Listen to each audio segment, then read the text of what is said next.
Welcome back to America Decides. Florida Governor Ron DeSantis is campaigning in Iowa today, and he spoke to voters as part of a bus tour that was set up by a super PAC supporting him. He also spoke with CBS News senior White House and political correspondent Ed O'Keefe, and Ed began by asking him if this campaign shakeup we've been reporting on this week is over or whether there are still changes to come. As a commander, you put out intent about what you want to see.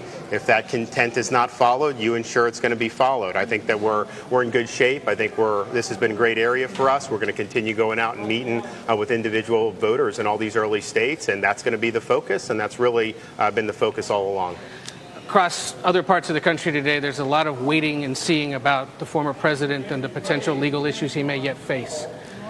If you're talking to Republican primary voters in this state and across the country, how should they be thinking about him, and how should they be factoring in the legal challenges that he's facing? Is that something that disqualifies him? Is it something that should make them look at someone like you instead? Well, I think voters have to make those decisions on that. I think what I can say is, what we need to make the election about is a referendum on Biden's failed policies and our positive vision to get America on the right track, and then who can win, and then who can actually deliver on these things. So, for example, I'm very frustrated with the FBI and the Department of Justice. A lot of our voters have seen a two-tiered standard of justice weaponization. So, okay, what are we going to do about it?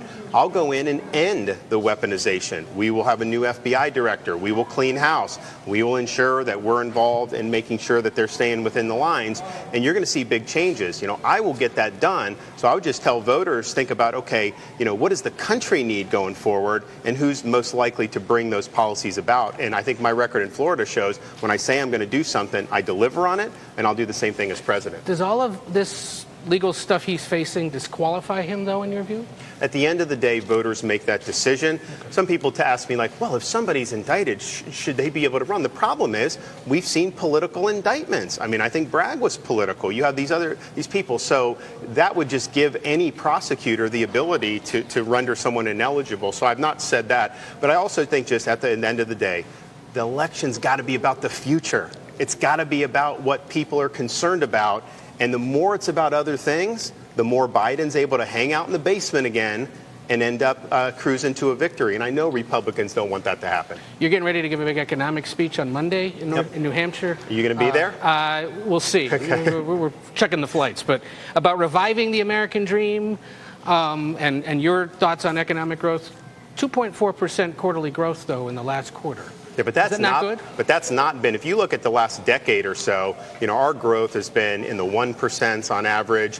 We've not been able to grow like we need to. So that's going to be a part of it. We need to get to 3% growth. Not only is that more opportunity for people, all these budget issues are so much easier to solve if you have that. So that's going to be one component of it. The other component, and there's going to be many, but it's at the end of the day, we talk about economy. What does that even mean? It means what kind of society do we want? And I want, if you work hard, you work to get the most of your God-given ability, you ought to be able to afford a house and a car and do all those things. And that's not been what we've seen over these last few years. I think government policy is a big reason why prices have gone up and people have lacked opportunity. So we're going to correct a lot of that, but always focus on, we're a country with an economy, not the other way around. I want to make sure American citizens are put first and foremost. We've got to reevaluate this relationship with the Communist Party of China. That has not been good for us. China has gotten much more powerful. They've taken all this industry. It's hollowed out parts of our country. And now we have almost a peer competitor militarily. So we need to do more of that here in the United States. So if there's a DeSantis administration, how quickly does the United States get to 3% growth? Well, there's a bunch of different factors. I think we will put policies in place that are going to pave the way. For example, we're going to do energy independence. We're going to use more of our domestic energy, open that up. I think it's good for our industrial base. I think it's good for jobs. And I think it's ultimately very good for prices for individuals to be able to afford. That's going to make a difference. We're going to be getting rid of a lot of the bureaucracy that the Biden administration's imposed on the economy. That's going to help small businesses. And at the end of the day, we need healthy small business. We need them to grow. In Florida, we lead the nation in new business formation. Our growth rate's been much more than 2% since I've been governor, and we basically have functionally zero unemployment. Anyone that wants a job can get a job. And oh, by the way, we've reduced our state's debt by almost 25% since I've been governor. Imagine if we actually reduced debt federally. I want to ask you one other on the weather. It's been extremely hot across the entire country. They say now July may be the hottest month ever. around the world. You saw triple-digit water temperatures in Florida this past week. Is there something the federal government should be doing, can do, or maybe should not do to fight extreme weather as it changes around the world? Well, look, what I would say, Florida, first of all, we live with this. We're prepared. Of course, this is hurricane season, so when you have warmer temperatures, that can whip up more storms. And so that's just something we're locked and loaded for. It's something we look at very, very seriously, and we've had to contend with that over the years. Here's the problem, I think, with what Biden's doing with the Green New Deal and those types of policies. China's adding a new coal plant, like what, every week, every 2 weeks? They are not going to change any of their behavior. Meanwhile, we're kneecapping some of our industries. In Florida, we've had a huge reduction in emissions without having any of those mandates. Why? Because innovation has taken hold. You've gone to cheaper, to cleaner fossil fuels, and solar is actually economic. Not because of subsidies, not because we're forcing it, but because that's how the markets develop. So we need to have innovation, and we need to have people be able to make decisions. Don't try to force this. Don't force people into electric vehicles if that's something they can't afford or don't want. That just makes us more dependent on China.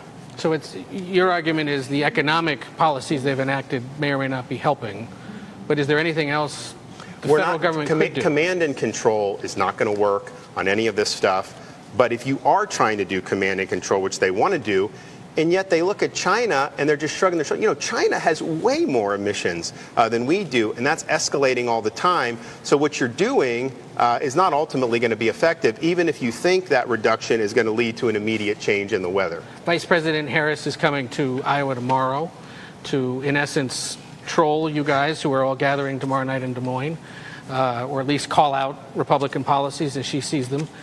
What do you make of her decision to come here? I thank her. I mean, the more that it's me versus Harris, because ultimately, if you look at the next election, she's going to be the VP. It's possible she could end up being president of the United States. And I think voters need to take a hard look at that and see if that's something that they would want. I can tell you, I think the more they see, the more they would not want. And she was demagoguing Florida's curriculum with African-American history. Most states don't even have African-American history standards. I think it's like 13 or 14 states. We're one of them that do. We had really serious scholars, African-American, many of them, put out a huge compendium about all these things that many other states are not requiring. And she tried to demagogue it, saying somehow that was like justifying slavery, which was totally the opposite. I mean, they were very clear about the injustices. She's now been called on that because she supported an AP African-American history course that had the same thing in it, didn't make a peep at that time. So when people see that, they're like, look, we've got serious issues here in this country.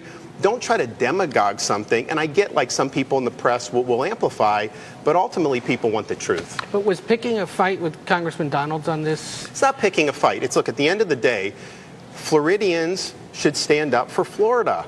Don't side with Kamala Harris and liberals who are demagoguing this. These are people that worked really hard on this. Our State Board of Education approved it. You had nobody raising a ruckus about this until it became convenient to try to do it. So I would just say, I'd ask all my colleagues in Florida, stand up for your state. Don't side with Kamala Harris. All right. Governor, thank you for taking a few minutes. Yeah. We appreciate it.